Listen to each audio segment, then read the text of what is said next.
C'est un beau matin à Jérusalem. Un de ces matins où tout vous semble beau, merveilleux même. Le monde autour et les autres n'existent plus. Pour un instant, juste un petit instant. Et on voudrait prolonger ce moment de bonheur. Un instant suspendu dans le temps. Ah, l'amour, c'est si beau. Un homme, une femme. Un rayon de soleil traverse la chambre. Tout est si calme. Ils sont heureux. Bien sûr, il ne faut que personne n'apprenne leurs secrets, leur amour, leur passion. Oui, ils seront discrets. Mais pour le moment, ils sont heureux. Mais ce n'est pas sa femme et ce n'est pas son mari. Derrière leur porte se font entendre des chuchotements. Oui, on dirait des voix d'hommes qui cherchent quelque chose. Soudain, la porte s'ouvre avec fracas. Les amants ont à peine le temps de cacher leur nudité que des religieux font irruption, entourent le lit, tirent le drap, se mettent à crier comme un seul homme. « Adultère! Adultère !»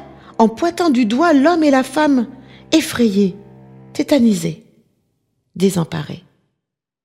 Sans ménagement, ils tirent la femme hors du lit.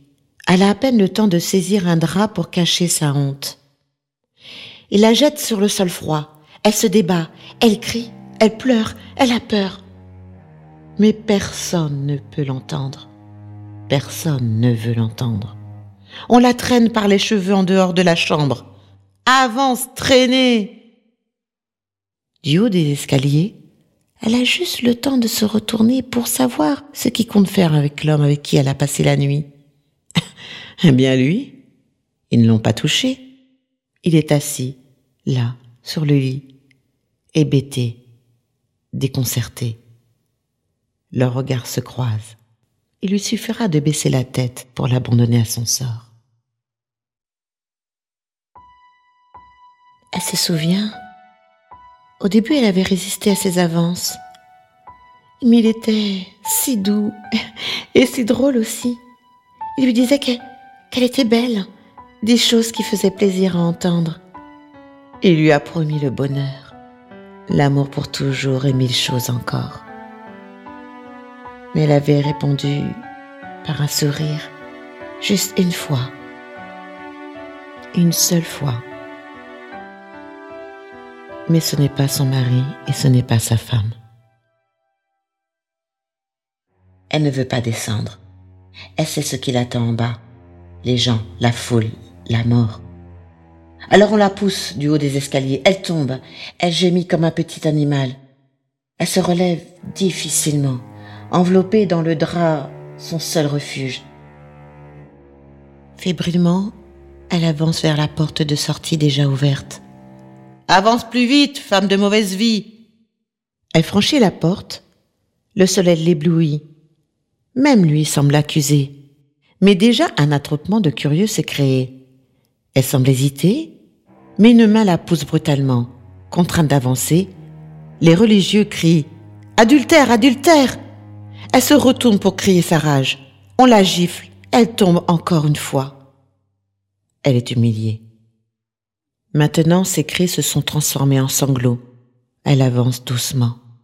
À travers ses longs cheveux qui lui servent de rempart, elle distingue ses voisins, ses amis, ses enfants, son mari.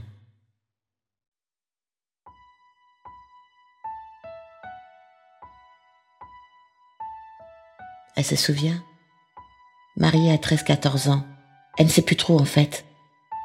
Un homme qu'elle connaissait à peine, un homme qu'on a choisi pour elle.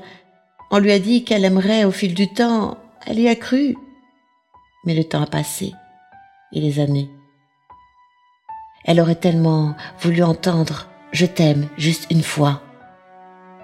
Puis elle a fini par ne plus y croire, jusqu'au jour où elle a rencontré cet amour, un amour interdit. Mais ce n'est pas son mari, et ce n'est pas sa femme. Elle voulait disparaître. Oui, disparaître. C'est ce qui l'attend, de toute façon. Oui, la mort. La lapidation. D'ailleurs, c'est mieux comme ça.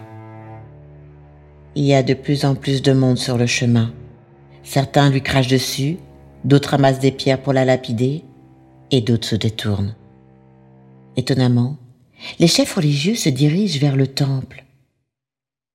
Mais les exécutions ne se passent qu'en dehors de Jérusalem habituellement. Et les Romains ne veulent pas de sentence sans leur accord. Elle ne comprend plus rien. Où l'amène-t-il? Soudain, les religieux s'arrêtent net et jettent leur proie devant un homme assis qui enseignait dans le temple. Gisante dans la poussière, elle ne distingue plus que les pieds de cet homme. Elle entend dire « Maître ». Cette femme a été surprise au moment où elle commettait un adultère. Selon la loi de Moïse, une telle femme doit être lapidée. Et toi, que dis-tu? La réponse se fait attendre. Cet homme, oui, elle en a entendu parler. Un certain Jésus. Il fait beaucoup de bien autour de lui, paraît-il. Mais les religieux, eux, ne l'entendent pas de cette oreille. Manifestement, ils ne l'aiment pas. Trop populaire, sans doute. Elle finit par se demander si c'est vraiment après elle qu'ils en ont ou plutôt après cet homme. Oui, tout c'est clair. Elle n'est qu'un prétexte, une excuse pour lui tendre un piège. Oui, la voilà au cœur d'une querelle dont elle n'est pas le seul enjeu.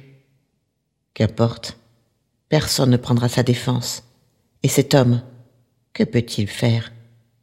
Il fera comme tous les autres, son mari, son amant, les chefs religieux. L'homme ne se presse pas pour répondre. Il s'abaisse pour écrire avec son doigt sur le sol et se redresse pour dire que celui qui n'a jamais péché lui lance la première pierre. Il se rabaisse à nouveau pour écrire des choses qu'elle ne peut pas déchiffrer. C'est une femme. Elle n'a pas appris à lire. À ce moment-là, chose étrange, un de ses accusateurs laisse tomber à ses pieds la pierre qu'il lui destinait pour la lapider avant de se retirer. C'est le plus ancien de tous. Un deuxième fait de même, puis un troisième, un quatrième, jusqu'au dernier. Tous partis. Il la laisse là devant tout le monde et devant Jésus. Où sont ceux qui t'accusaient? Personne ne t'a-t-il condamné? Non, non, Seigneur.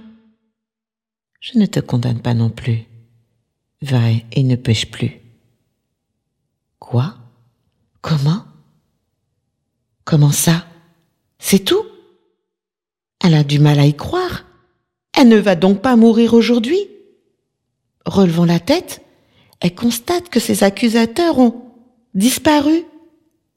Là, dans la foule, ils sont partis. Partis. Elle sent deux mains se poser sur ses épaules, la redressant lentement. Une fois debout, elle ose à peine lever les yeux pour croiser le regard d'un homme d'une trentaine d'années, qui la regarde sans aucun jugement. Pas l'ombre d'un reproche, juste de l'amour. Un amour comme elle n'en a jamais connu, différent de celui des hommes. Un amour indéfinissable. Pour la première fois de sa vie, elle se sent vraiment aimée. Elle répond par un sourire. Ils se sont compris. Comme la vie est étrange. Ce jour devait être celui de sa mort et la voilà qu'elle se sent plus vivante que jamais. Elle se retourne vers la foule qui lui ferait un chemin. Elle l'emprunte et disparaît. Elle est pardonnée. Ce rabbi, Jésus, qui enseignait dans le temple, fut exécuté quelque temps plus tard. Comment et pourquoi? Mais ça, c'est une autre histoire.